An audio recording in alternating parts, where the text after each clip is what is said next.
ত্বকের নিচে মাকড়সার জালের মতো ফুটে উঠছে শিরা উপশিরা। এটা কোন রোগের লক্ষণ জানো তো?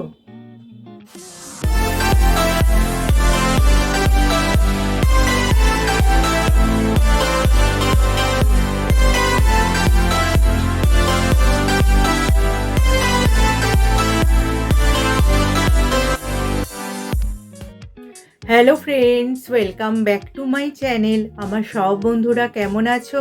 নিশ্চয়ই সুস্থ আছো এবং ভালো আছো। আমাদের মধ্যে অনেকেই কিন্তু আমরা লিভারের রোগ হয়েছে কিনা বুঝে উঠতে পারি না।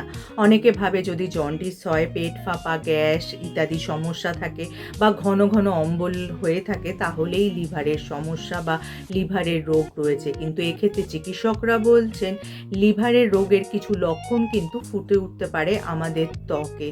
আর এই ত্বকে কিছু লক্ষণ দেখেই বোঝা সম্ভব যে লিভারের অসুখ হয়েছে। তা সে তোমাদের ফ্যাটি লিভারই হোক বা লিভার সিরোসিসই হোক না কেন, তার কিছু লক্ষণ আমাদের ত্বকে জানান দেয়। লিভারের কার্যক্ষমতা কমতে থাকলে শরীরে টক্সিনের মাত্রা বেড়ে যায়, যার ফলে কিন্তু রক্তে পিত্তরঞ্জক এবং অন্যান্য রাসায়নিকের মাত্রা বাড়তে থাকে, যার ফলস্বরূপ কিন্তু ত্বকে কিছু লক্ষণও দেখা যায়। প্রথমেই বলবো হাতের তালুতে লালচে ছোপ দেখা যায়। এই হাতের তালুতে যে লালচে ছোপ হয় সেটাতে কিন্তু জ্বালা বা চুলকানি হবে না, কিন্তু সেই জায়গাটা অনেক সময় ফুলে ওঠে এবং লালচে ভাব দেখা যায়।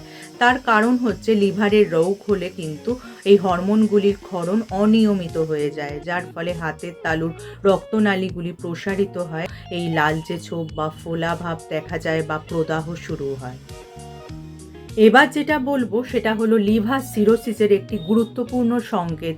সেটা হলো যখন ত্বকের নিচে রক্তনালীগুলির সমন্বয় নষ্ট হয়, তখন কিন্তু তা এই রক্তনালীগুলি প্রসারিত হয়ে মাকড়সার জালের মতো দেখায়, যা কিন্তু সংকেত দেয় যে আমাদের ভেতরে ভেতরে কিন্তু লিভারের ক্ষতি তৈরি হচ্ছে।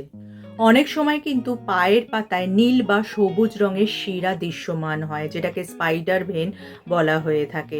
এটার কারণ হলো শরীরে যখন ইস্ট্রোজেন হরমোনের মাত্রা বাড়ে তখনই কিন্তু এই সমস্যা দেখা দিতে পারে।